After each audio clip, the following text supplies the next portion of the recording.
Good morning and a very warm welcome to our service this Sunday. There's a few notices in the back of our service booklets, but there's also another couple of things that I just wanted to let you know. So first of all, our strawberry tea that we had raised at least £355. We have got more money to come in, but it's from the card machine, so we don't know. A lot of people paid via that, so hopefully there'll be more coming from that. So thank you very much to everybody who helped with that, or those of you who came and enjoyed yourself. Also, we're having a small messy church here on Friday morning between 10 and 12. So if you know any children, any parents who at the end of their summer holidays or at the end of their tether, please ask them to come along, and there'll be crafts and there'll be crumpets and there'll be a time for them to enjoy themselves, hopefully. Also this morning we're welcoming Alex to our service. Alex is our new Director of Ministry in the diocese, and she's also Canon Secundus here, so she's come along just to see what we do in the cathedral. So welcome to Alex. Give me the joy of your saving help again, and sustain me with your bountiful Spirit.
In the name of the Father, and of the Son, and of the Holy Spirit.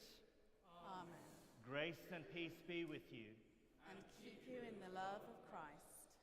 Give me the joy of your saving help again, and sustain me with your bountiful Spirit. As we gather to celebrate this Holy Eucharist to the glory of God, we prepare ourselves by confessing our sins. Trusting in the goodness of our merciful Father, upheld by the gentleness of our companion Jesus, seeing our lives anew in the radiance of the life-giving Spirit. Heavenly Father, we have sinned in thought, word, and deed, and have failed to do what we ought to have done. We are sorry and truly repent. sake of your Son, Jesus Christ, who died for us, forgive us all that is past, and lead us in his way, to walk as children of light. Amen. Almighty God, have mercy on you, forgive you and set you free from sin, and keep you in eternal life.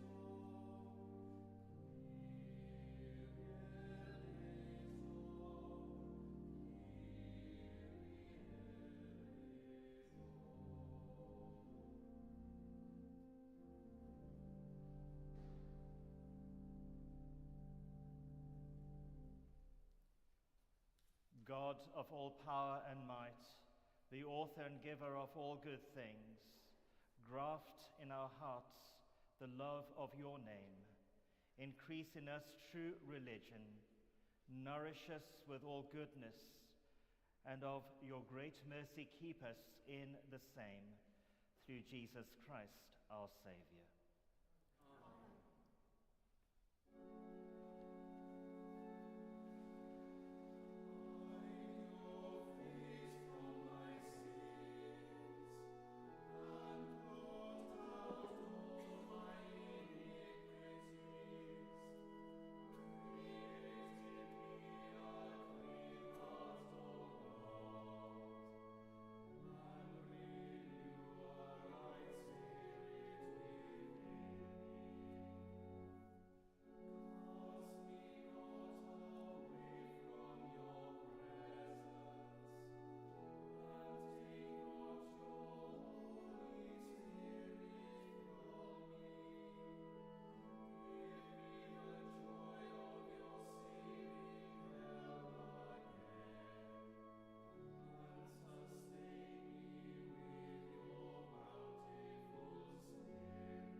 A reading from the book of the prophet Micah. Hear what the Holy One says. With what shall I come before the Holy One and bow myself before God on high? Shall I come before him with burnt offerings, with calves a year old? Will the living one be pleased with thousands of rams, with tens of thousands of rivers of oil? Shall I give my firstborn for my transgression, the fruit of my body for the sin of my soul? He has told you, O mortal, what is good. And what does the Eternal One require of you, but to do justice, and to love kindness, and to walk humbly with your God? Hear the word of life to the world.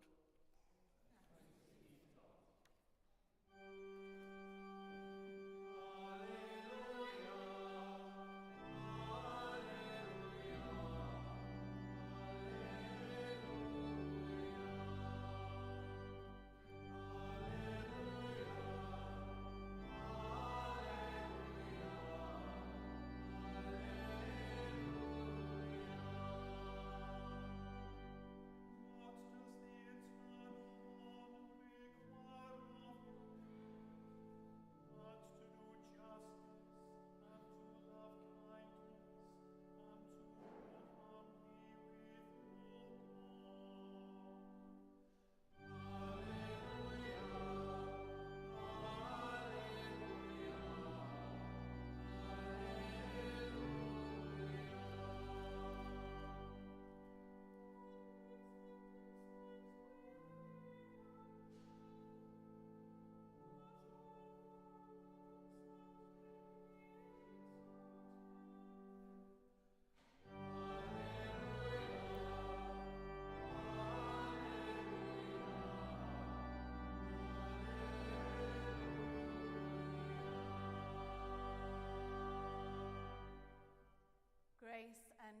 be with you.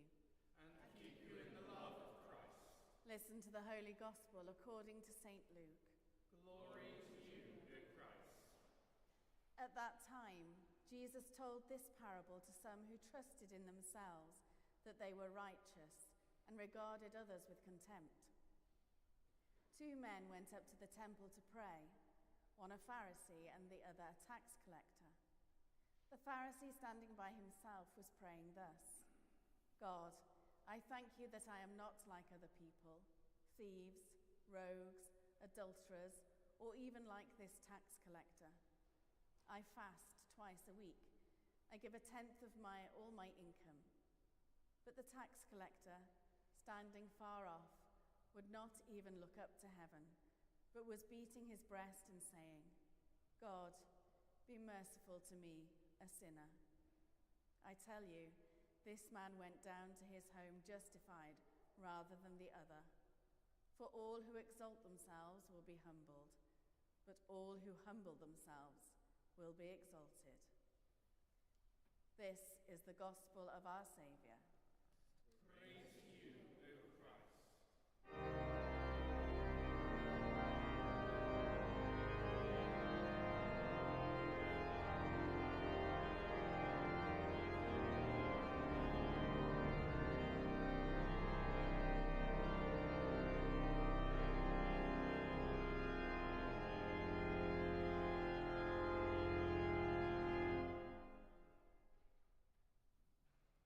In the name of the Father, and of the Son, and of the Holy Spirit.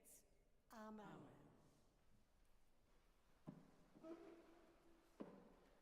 This morning's Gospel reading shows us the powerful meaning of a parable. But what is a parable? It is a story used to teach by Jesus. And this is the way Jesus taught us about life. The story today is about 2 different people. The first one is the Pharisee, and the second, the tax collector. In Jesus' day, it was the Pharisees who were the model of righteousness, and the tax collector who epitomized sinners. This story, when Jesus told the people, they were shocked, and a lasting impact was made. So let's take a look at this parable, the Pharisee and tax collector, and see how it applies to our life. The parable is 2 contrasting prayers from 2 different people: the Pharisee and the tax collector. So what does Luke say? To those who were confident of their own righteousness and looked down on everyone else.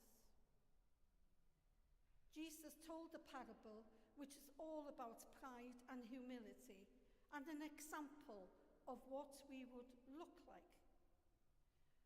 No one expected the low-life tax collector who betrayed his own people for money that he should be the prime example to follow. Therefore, Jesus is about to shock his audience. As I said before, there are 2 prayers. Let's start with the Pharisee prayer. Now 2 men went to the temple to pray, and again, one was a Pharisee and the other one was a tax collector. The Pharisee stood by himself and prayed, God, I thank you that I am not like other people. For example, like robbers, evildoers, adulterers, or even like this tax collector. I fast twice a week and give 1/10 of all I get. Now the question is, who is he praying to? By all accounts, he's not praying to God, but to himself. The Pharisees considered themselves worthy of God's grace based on their religious performance. They thought they had the right to demean others and to make demands. And this prayer shows this self-righteous attitude. He demeans the others so that he can elevate himself. In fact, he even points out a particular person, the tax collector. In the next verse, he reports all the wonderful things he does. He brags and shows off what he does. Indeed, the Pharisees did fast twice a week, normally on a Monday and a Thursday. But the reality is that it's just a ploy to attract attention to themselves.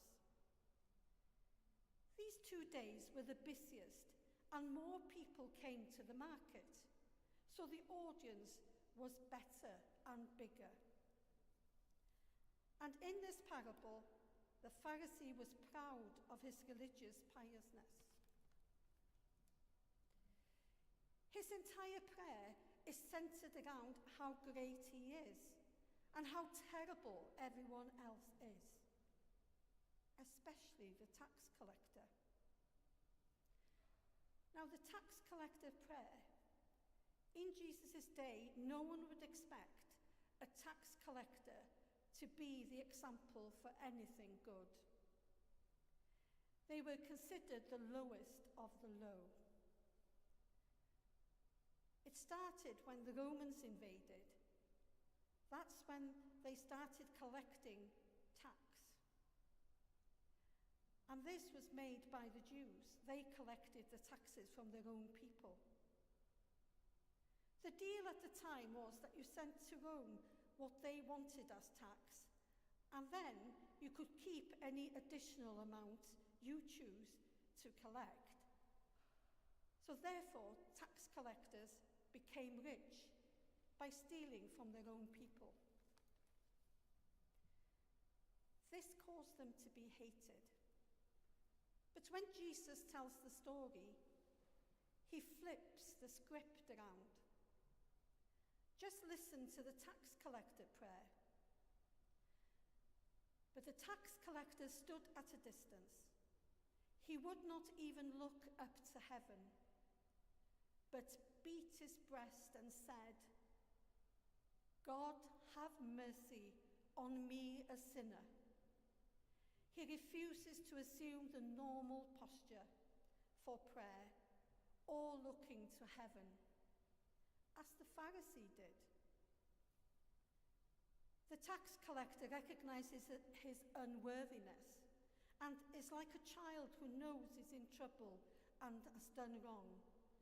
And he refuses to look at his parents into their eyes.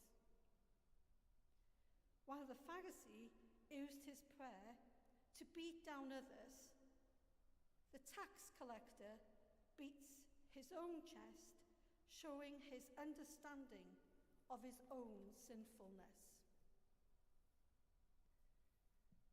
When the tax collector prays, he doesn't pray to himself. He actually prays to God. It is a simple prayer, a prayer where he recognizes that his only hope is for God to save him. The Pharisee, on the other hand, uses his prayer to elevate himself as the righteous. The tax collector uses his prayer to elevate himself as the sinner.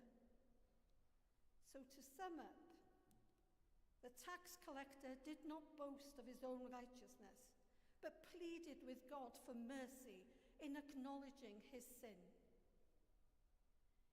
He used God as the standard of righteousness and confessed that he fell short. He knew that his only hope was God's mercy. The Pharisee, on the other side, felt no need. So what does this mean for us today? In the 14th verse of Luke, chapter 18, it goes like this: "For all those who exalt themselves will be humbled, and those who humble themselves will be exalted. The parable of the Pharisee and the tax collector shows us whose prayer God respects. It's not those who appear righteous and exalt themselves, but rather those who humble themselves because they see how sinful they really are. This parable should cause us to pause and reflect and consider, who are we most like? Do we see ourselves through rose-coloured glasses? But the parable of the Pharisee and the tax collector forces us to take off those glasses and see who we really are. We all need God's mercy and grace. But unless we humble ourselves, we will never see it or receive it. Rather than justifying our sin and comparing ourselves to others, we need to come to God with humility and to think about how we can take the tax collector posture and rid ourselves of the Pharisee's pride. Amen.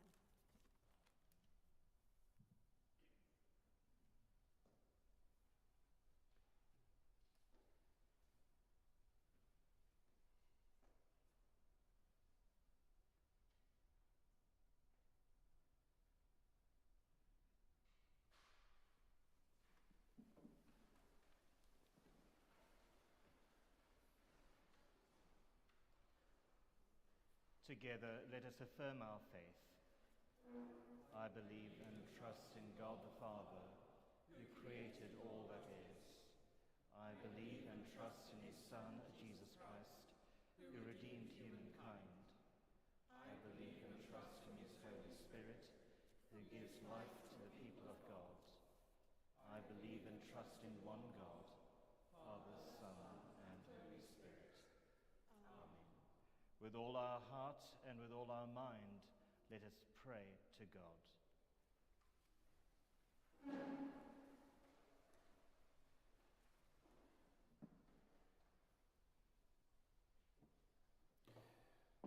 Holy God, we pray for your church, created for your glory. We pray for Archbishop Andrew, Bishop David, and Canon Alex as she begins her new ministry in this diocese. Extend to us your salvation and your energy in proclaiming your good news. God, in your mercy. Hear our prayer. Holy God, we pray for our communities born of your love. We pray for all in need in our communities at this time of great anxiety.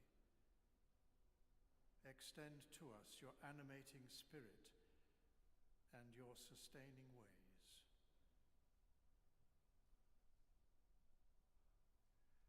God, in your mercy. Hear our prayer. Holy God, we pray for the world created by your love. We pray for the persecuted people of Ukraine, Gaza, and Israel, for the peoples of Iran, and for the peoples of Germany in a time of fear and uncertainty.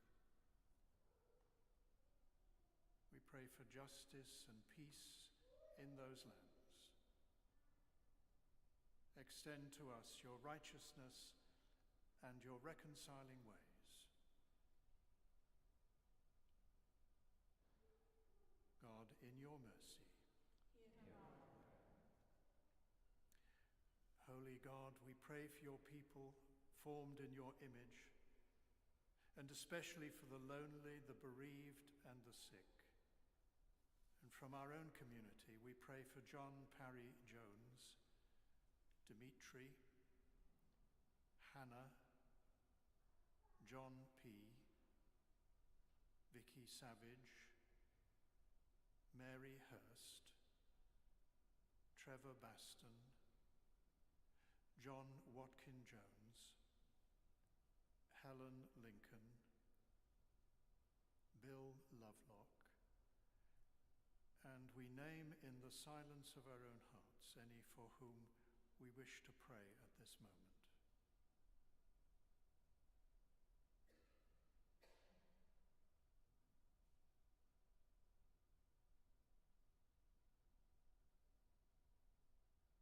Breathe on them the breath of life, and bring to them your mercy and grace.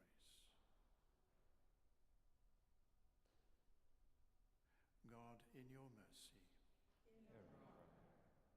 Holy God, we pray for those we love but see no longer. We pray for those who have died recently, and especially for Janet Snowden, Maya Jones, Victor Manuel Rego de Oliveira, Enia Williams, Nicola Daintree, and for those whose year's mind falls at this time, and among them John Smith Dickey, Simon Hall, Evelyn Butler, Vera Williams, Cadwallader Glynn.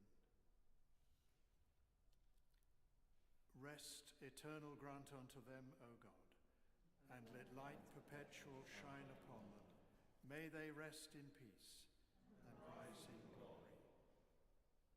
Uniting our prayers with those of Mary, the Mother of God, Daniel and the saints, we pray, merciful Father, accept these prayers for the sake of your Son, our Saviour, Jesus Christ.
We bring to this place the bread that sustains us.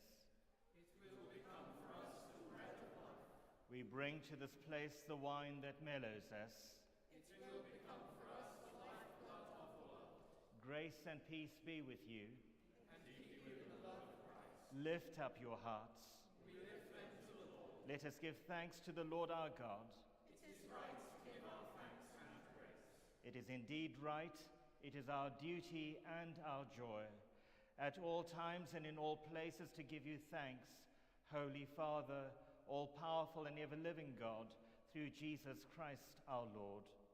For he is our great high priest, who has freed us from our sins and has made us a royal priesthood, serving you, our God and Father.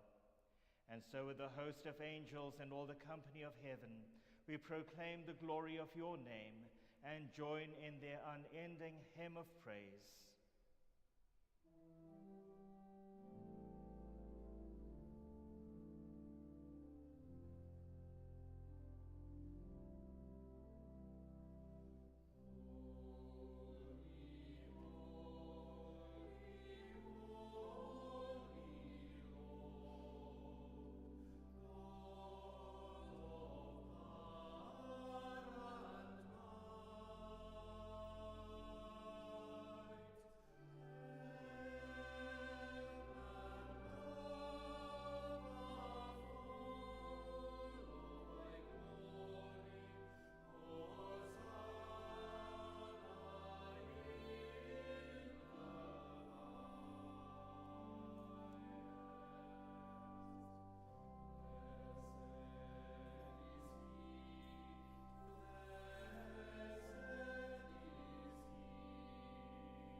Praise and thanks to you, true and living God, creator of all things, a giver of life.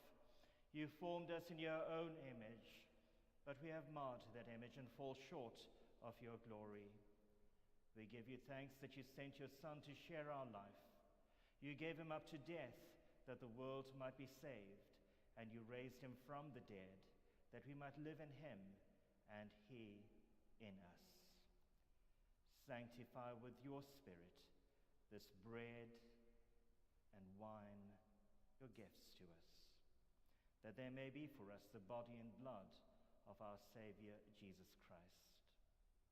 On the night he was betrayed, he took bread, and when he had given thanks, he broke it and gave it to his disciples, saying, "Take, eat. This is my body, which is given for you. Do this in remembrance of me."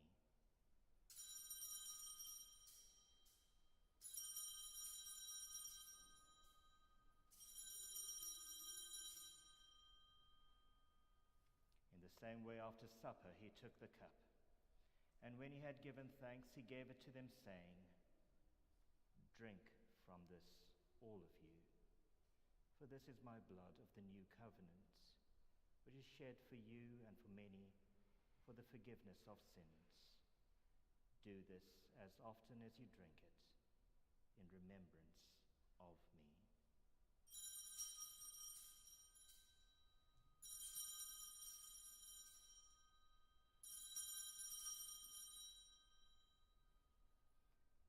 Let us proclaim the mystery of faith.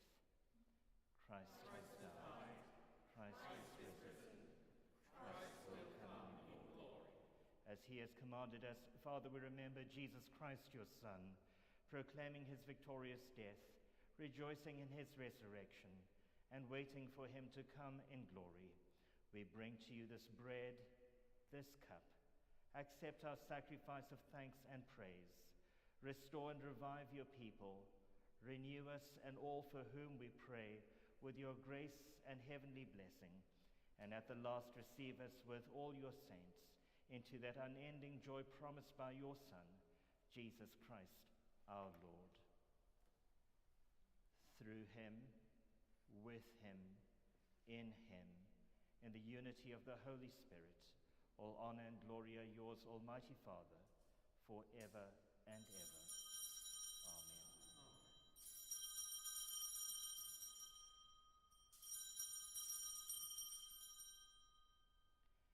As our Saviour taught us, we boldly pray. Our Father, who art in heaven, hallowed be thy name. Thy kingdom come, thy will be done, on earth as it is in heaven. Give us this day our daily bread, and forgive us our trespasses, as we forgive those who trespass against us. And lead us not into temptation, but deliver us from evil.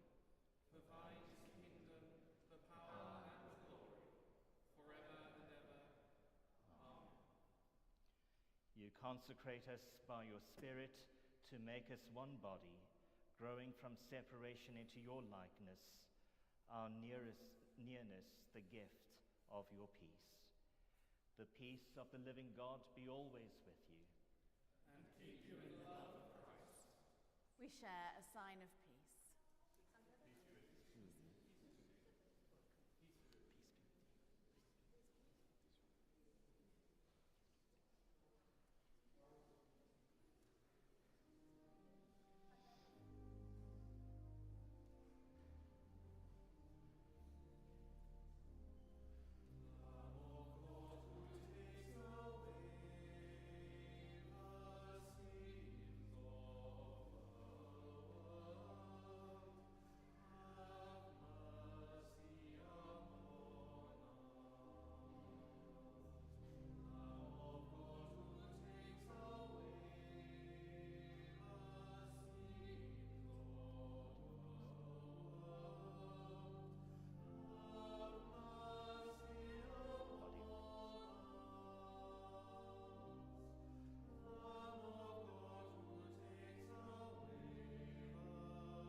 Jesus is the Lamb of God who takes away the sins of the world. Happy are those who are called to his supper. Saviour, I am not worthy to receive you, but only say the word, and I shall be healed.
and peace be with you.